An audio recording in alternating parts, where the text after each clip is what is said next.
명절마다 조카들을 만날 때 용돈을 턱턱 주던 사업을 하던 큰아버지가 계셨다고 합니다. 이 큰아버지는 가족들을 사랑하는 마음이 너무나도 커서 이 조카들을 한 번 만날 때마다 용돈을 주는데 이게 5만원, 10만원이 아니라 50만원, 사업이 잘 될 때면 100만원 이렇게 턱턱 주신 거예요. 주변에서 형님 아이들에게 너무 돈 많이 쓰시지 마시라고, 이렇게 많이 주시면 어떡하냐고 얘기를 해도 아이 괜찮다고, 요즘 아이들이 사고 싶은 것도 많고 하고 싶은 것도 많을 텐데 이 정도 내가 주는 게 내 기쁨이라고 말하면서 이 용돈 주는 것을 낙으로 삼는 그런 분이었다는 거예요. 그렇게 10년을 넘게 아이들에게 용돈을 갖다가 거액으로 주시다가, 그런데 어느 날 자기가 운영하던 사업체의 이분이 어려움을 경험하게 되었습니다. 회사가 경영난에 빠지게 되고 이제 직원들을 내보내야 되는 그런 상황들, 기업이 존폐 위기에 빠지게 된 것입니다. 그런데 그러한 어려움을 겪는 도중에 평상시와 같이 명절이 되었습니다. 이분이 비록 속은 말이 아니지만 그래도 이 조카들을 사랑하는 마음이 너무나도 컸던 이 큰아버지는 ATM기에서 이제 돈을 뽑아가지고 한 사람당 이 10만원씩 나누어 주었다고 합니다. 그런데 돈을 받은 이 조카놈 중 하나가 평상시와는 다르게 봉투가 너무 얇은 거를 보고서 그 자리에서 큰아버지한테 그렇게 말했다는 거예요. 큰아버지 혹시 착각하신 건 아니죠? 10만원 밖에 안 주셨는데요. 그 이야기를 들은 큰아버지가 이번에는 사정이 있어서 내가 10만원 밖에 못 주게 되었다. 다음에는 더 많이 줄게. 멋쩍게 웃으면서 얘기를 했는데, 그 말을 들은 조카가 자기는 50만원 이상 받을 줄 알고 이미 계획을 다 세워놨는데 이러시면 어떡하냐고 하면서 원망하면서 방을 나가더라는 거예요. 여러분, 그 말을 들은 큰 아버지는 나중에 그 기업이 위기를 잘 넘어가고 사업이 회복되고 나서도 아이들에게 더 이상 예전처럼 100만원씩 주지 않게 되었다고 말합니다. 사람은요, 은혜를 잇는 존재입니다. 처음에는 100만원씩 50만원씩 받았던 것이 감동이었고 감격이었을 것입니다. 내가 아들도 아닌데 딸도 아닌데 이렇게 조카인 나에게 큰 금액을 선물해 주시는 큰아버지에 대한 감사가 있었을 것입니다. 그런데 그것이 1년이 되고 2년이 되고 나중에 10년이 되니까 더 이상 감사의 주제가 아니라 당연한 주제가 되더라는 거예요. 여러분, 그런데 제가 이러한 말씀을 드리는 이유가 있습니다. 이것이 하나님 앞에서 우리의 모습이 아니냐는 거예요. 여러분, 따지고 보면 지금까지 지내온 것이 다 하나님의 은혜이고, 지금 이 순간 우리가 살아가는 그 순간 자체가 은혜이고, 내가 누리는 이 모든 것들이 은혜인데, 어느 순간부터 우리는 하나님이 주신 것에 대한 감사를 다 잊어버리고 원망과 불평 가운데 살아가더라. 여러분, 우리는 살면서 감사를 상실하고 살 때가 많습니다. 그러나 감사는 우리가 살면서 선택할 수 있는 감정 중에 그저 하나인 감정이 아닙니다. 이것은 하나님과 그 사람이 어떠한 관계를 맺고 있는지를 보여주는 영적인 감정이라는 것이죠. 오늘 말씀은 하나님이 우리에게 그래서 감사를 회복하는 것이 얼마나 중요한지에 대해서 알려주시는 말씀입니다. 우리가 읽은 이 시편 50편에는 표제가 아삽이라는 사람이 지은 시라고 붙어 있습니다. 이 사람은 다윗의 때에 성전 찬양대의 책임자로 임명받은 사람이고, 솔로몬이 나중에 성전을 완공하고 나서도 여전히 성공의 그 성전에서 찬양과 관련된 사역을 감당했던 사람입니다. 한마디로 이 아삽이라는 사람은 어떤 사람이냐면, 이스라엘이 그 별 볼 일 없는 변방의 국가에서 하나님께 복을 받아서 통일 왕국이 되고 왕궁을 짓고 성전을 짓고 하나님께 복을 받는 그 일련의 과정들을 모두 경험한 사람이라는 것이죠. 그런데 문제가 생겼어요. 이 하나님께 복을 받아서 부흥한 이스라엘 백성들이 처음에는 감사와 감격으로 하나님께 예배를 드리다가 시간이 지나면서 점점 이 감사와 감격을 상실하고 하나님께 제사를 드려주는 민족으로 변하는 것을 보게 된 거예요. 마치 하나님께 자신들이 무언가를 해주는 것처럼, 하나님께 제물을 드리니까 하나님은 당연히 우리에게 무언가를 더 주셔야 되는 것처럼 여기며 이 제사의 자리로 나오는 일이 벌어지게 되더라. 여러분, 지금 오해하지 말아야 될 것은 시편 50편의 말씀을 보면 이 사람들이 지금 제사를 안 드리고 있는 것이 아닙니다. 8절 말씀을 보면 이러한 구절이 있어요. 나는 내 재물 때문에 너를 책망하지는 아니하리니 내 번제가 항상 내 앞에 있음이로다. 여러분, 하나님이 말씀하시길 나는 너의 재물 때문에 너를 책망하지 않는다고, 내 번제가 항상 내 앞에 있다고 말씀하십니다. 이건 지금 뭘 말하는 거냐면 이들이 정상적으로 예물도 올려드리고 정상적으로 예배도 드리고 있었다는 것을 말하고 있어요. 오늘날 우리의 언어로 표현해 볼까요? 이 사람들 주일마다 예배를 드려요. 헌금도 드려요. 봉사도 해요. 그런데 문제는 무엇입니까? 그 모든 행위를 하는 사람들의 심령 가운데에 하나님을 향한 감사의 그 심령이 사라지고 말아버리는 것입니다. 사실 그래서는 안 되거든요. 왜냐하면 이스라엘 백성들이 지금 이렇게 하나님께 복을 받아서 부강해진 지가 채 몇 년이 안 되었단 말이에요. 여러분, 이 사람들이요, 하나님께 복을 받기 전까지 어떠한 삶을 살았던 민족입니까? 주변 나라에서 쳐들어오면 일단 두들겨 맞는 나라였습니다. 사사기 말씀을 보면요, 모압이 쳐들어오고 가나안이 쳐들어오고 미디안이 쳐들어오고 암몬과 블레셋이 쳐들어옵니다. 그때마다 비참하게 두들겨 맞으면서 자신들의 그 외세의 그 침입으로 말미암아 그 슬픔을 경험했던 것이 이스라엘이었습니다. 그런데 하나님이 다윗이란 믿음의 사람을 세우시고 이들에게 복을 주시니까 이제는 역으로 주변 나라들에게 조공을 받는 나라가 되었거든요. 그뿐만이 아니라 이스라엘 백성들은 하나님으로부터 엄청난 재정적인 복 또한 받아서 이전에 누리지 못했던 부귀영화를 누리게 되었죠. 여러분, 솔로몬의 때에 매년 그 23톤 이상 되는 순금이 국가 전체의 수입으로 잡히고 은은 발에 치일 정도로 이렇게 많아서 사람들이 길가에 돌처럼 여겼다는 것이 성경에 기록되어 있지 않습니까? 그만큼 엄청난 물질의 복도 풍성하게 받았던 것들이 이스라엘이었습니다. 더군다나 결정적으로 이들이 받았던 가장 큰 복은 무엇이었습니까? 이 사람들이, 이 이스라엘 백성들이 성전을 지었을 때 하나님이 그 성전을 짓고 나서 그 백성들에게 뭐라고 말씀해 주셨어요? 역대하 7장 15절 16절 말씀을 보니까 하나님이 자기의 이름을 그 성전에 두고 성전에서 예배할 때, 제사를 드릴 때 내 눈과 내 마음이 항상 여기에 있을 것이라고 약속해 주셨습니다. 내가 너희에게 이 성전에서 예배를 드리는 너희에게 특별한 관심을 가질 것이라고, 너희가 하는 그 기도를 들을 것이라고, 내가 너희와 그 장소에서 만나 주실 것이라고 이 백성들에게 굉장히 특별한 영적인 특권을 허락해 주셨거든요. 여러분, 그러면 보세요. 국가도 부강하게 해주셨어요. 경제적으로도 엄청난 복을 부어주셨어요. 영적으로도 이러한 특권을 부어주셨어요. 그러면 하나님께 감사해야 될 거 아니에요.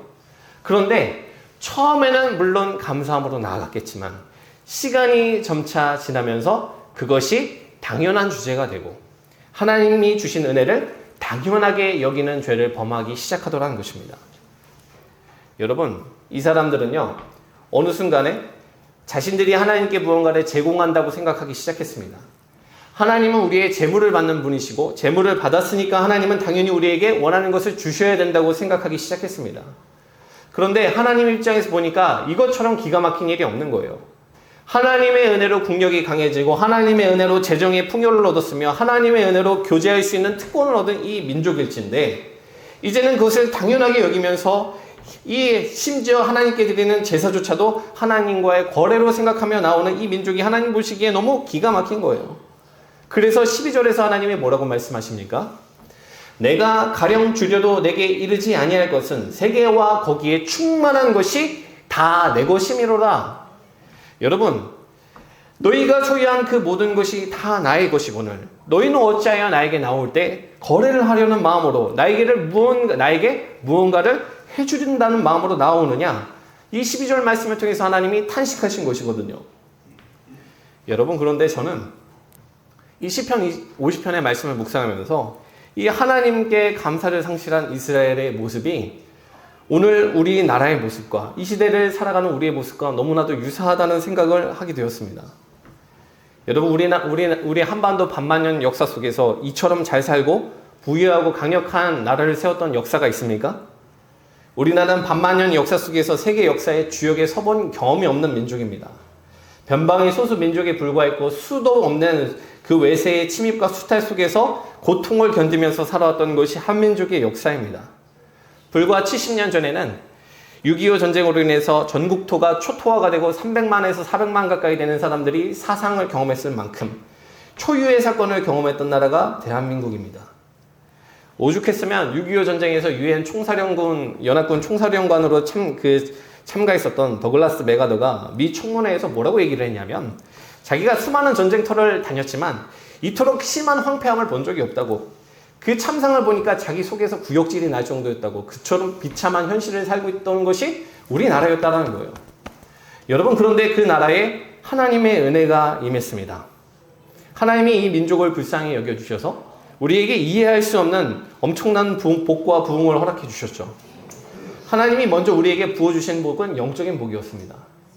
1950년 전쟁 직후에 불과 50만 명이었던 개신교인의 수는요, 1985년 약 30여 년 만에 650만 명으로 13배 이상 증가했습니다. 그리고 1973년에 아마 우리 성도님들 중에서 기억하시는 분들도 계실 거예요. 그 빌리그레암 전도대회가 열렸을 때 5일 동안 모인 회중의 숫자가 약 320만 명이거든요. 단일 집회로 세계 교회 역사상 최대 인원이 모인 기적적인 사건이었습니다. 여러분, 새벽 기도는요, 이 새벽 기도를 이렇게 간절히 하는 그 나라는 전 세계에 대한민국밖에 없습니다.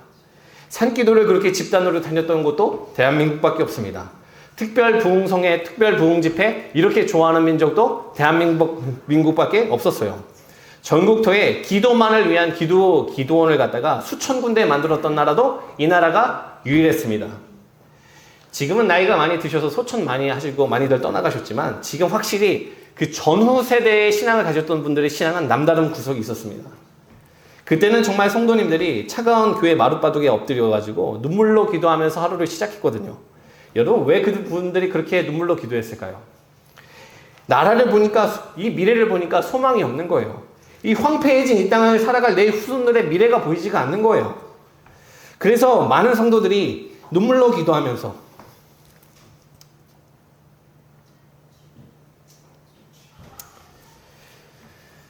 하나님 이 나라를 긍휼히 여겨달라고, 불쌍히 여겨달라고 기도를 했단 말이에요. 여러분, 우리나라가 1970년도, 80년도에 정말 세계에서 유례를 찾아볼 수 없을 정도로 그 기록적인 그 경제 성장률을 기록했던 그때가요, 우리나라가 가장 뜨겁게 기도했던 시기와 맞물린다는 사실을 아십니까?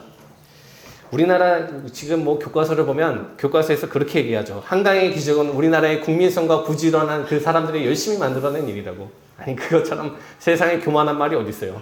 세상에 우리만 부지런하고 우리만 똑똑하냐는 거예요. 그렇게 똑똑했으면 우리의 역사가 왜 이전에는 그렇게 부흥하고 성장하지 못했냐는 거예요. 여러분, 세계의 역사상 유례가 없이 경이로울 정도로 성장을 경험하게 되었다면 그것을 만들게 그 역사한 기이한 원인이 있기 때문이라는 생각을 가져야 된다는 거예요. 여러분, 우리나라가 이토록 경이로운 성장을 하고 복을 받은 것은 그 어떤 나라, 어떠한 민족보다 하나님께 간절히 구하고 기도했기 때문임을 믿으시길 주의 이름으로 축원합니다. 그런데 문제는 무엇이냐면 이 나라가 어느 순간부터 하나님에 대한 감사를 상실하고 말았더라. 여러분, 저희 조부 세대 때는요, 집안의 전쟁으로 인해서 돌아가신 분이 여럿이었습니다. 저희 그 조부만 하더라도 사형제 중에서 3형제가 전쟁으로 돌아가셨습니다. 그뿐만입니까? 집안에서 아기를 10명 가지면 그 중에서 4명에서 5명은 초등학교에 들어가기도 전에 세상을 떠났습니다. 장치푸스, 홍역, 각종 전염병을 알아도 아이들을 끌어안고서 부모들이 어떻게 해야 나을지를 몰라서 그냥 눈물로 아이들을 보내야 됐던 순간들을 경험했던 것이 우리 조부 세대들이었거든요.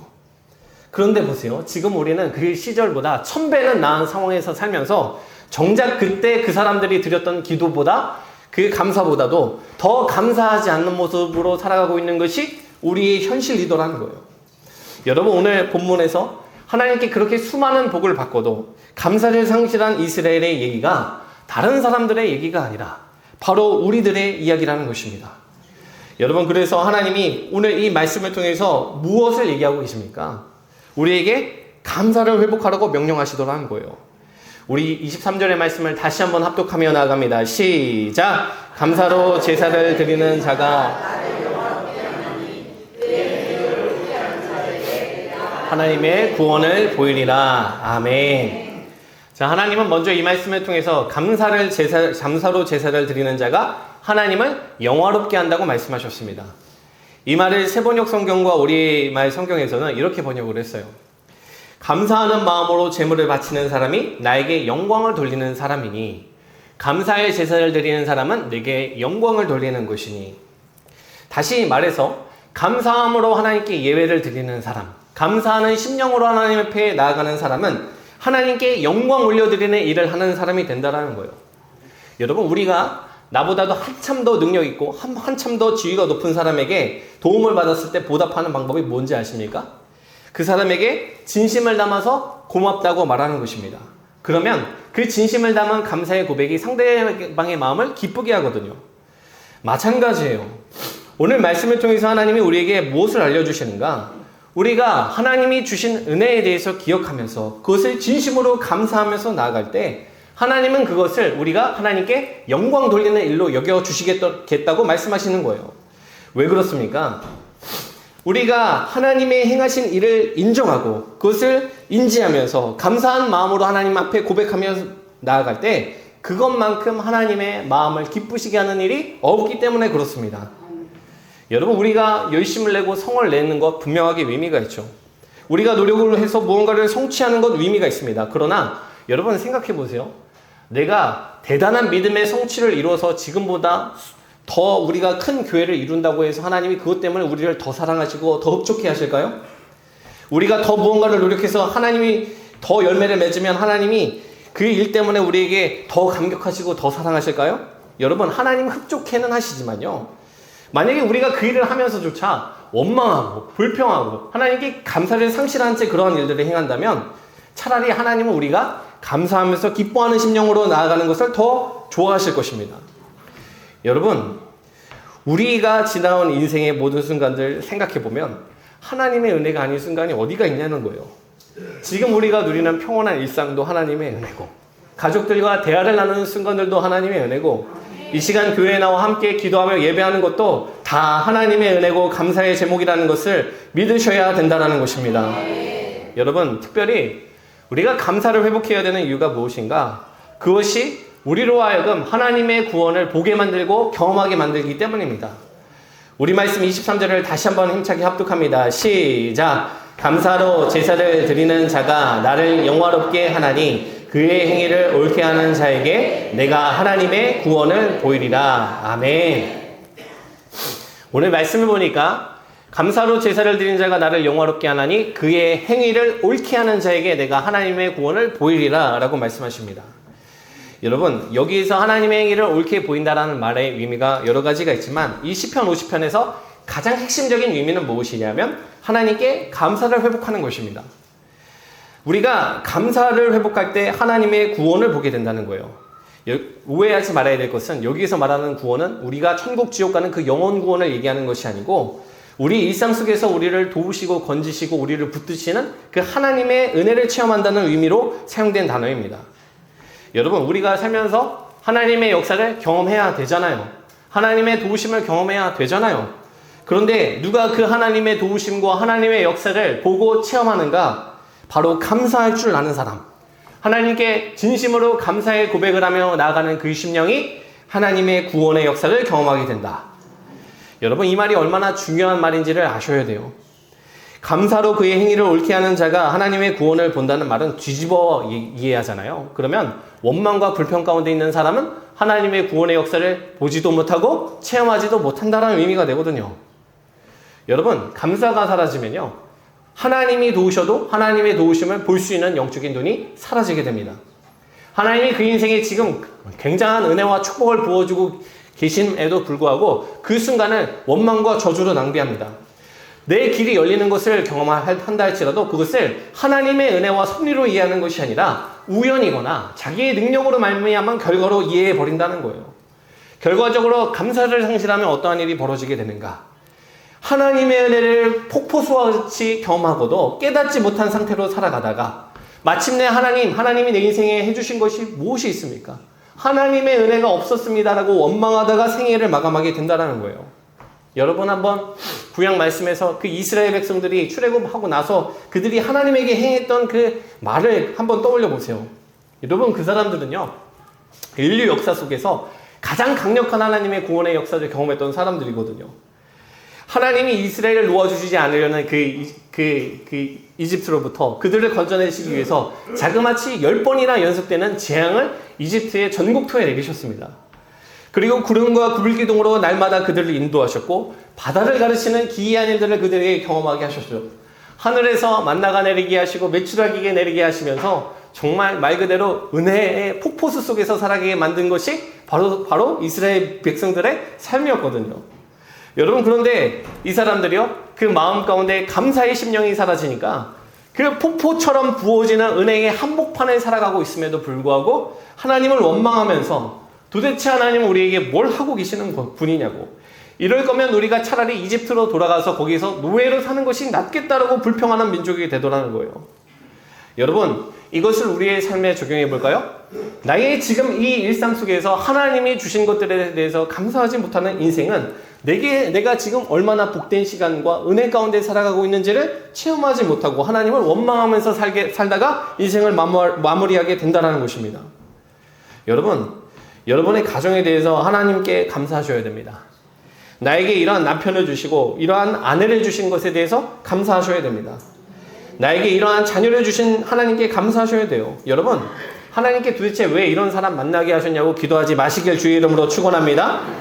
우리 어린이들도 우리 부모님 왜 이렇게 이런 부모님을 만나게 해주셨는지 원망하시면 안 됩니다. 시간이 지나면 이 부모님이 얼마나 많은 화살을 낳고 있는지를 보게 되는 날이 오거든요. 여러분, 부모님들도 자녀들이 공부 못하고 성격이 좀 안 좋아도 감사하셔야 돼요. 제가 요즘 집에서 종종 큰 소리를 지르거든요. 저희 첫째한테.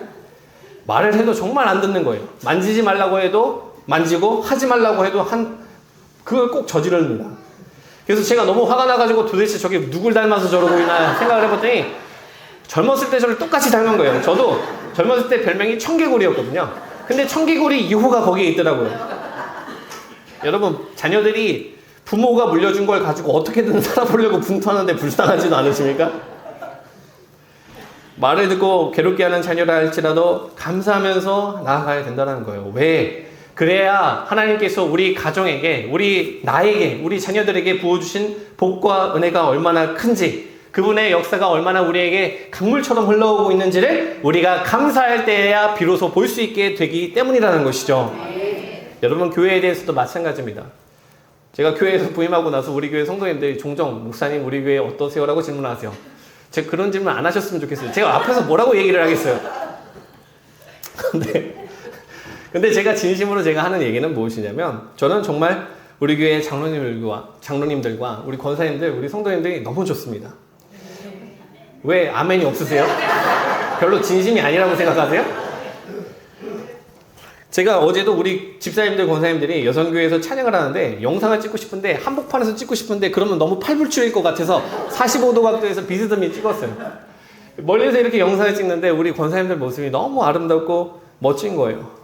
여러분, 왜 그렇게 자랑스럽고 왜 그렇게 좋을까요? 객관적인 이유가 있어서가 아니에요. 하나님이 제게 주신 우리 교회 성도님들, 우리 교회 구성원들이잖아요. 그러면 그것으로 감사할 제목은 충분하다는 것입니다. 여러분, 우리 교회 장로님들, 권사님들을 존경하시길 주의 이름으로 축원합니다. 우리 나이 드신 권사님들도 젊은 청장년들을 볼 때 정말 기대하는 마음으로 이러한 청장년들이 우리 교회를 미래를 책임진다는 것에 대해서 하나님께 감사하는 마음으로 기쁨으로 중보해 주시기를 주의 이름으로 축원합니다. 그래야만 우리 가운데에 하나님이 부어주시는 복과 은혜가 얼마나 큰지 우리가 누리면서 살아갈 수 있기 때문입니다. 여러분, 이 시간 우리 함께 고백합니다. 살아있는 순간이 은혜입니다. 살아온 것이 은혜입니다. 모든 것이 다 은혜입니다. 아멘. 여러분, 마귀는요, 우리가 누리고 있는 것들을 잊게 만듭니다. 만 가지의 감사 제목이 있어도 단 한 가지의 불만족으로 인하여 절망하게 만드는 것이 마귀의 역사입니다.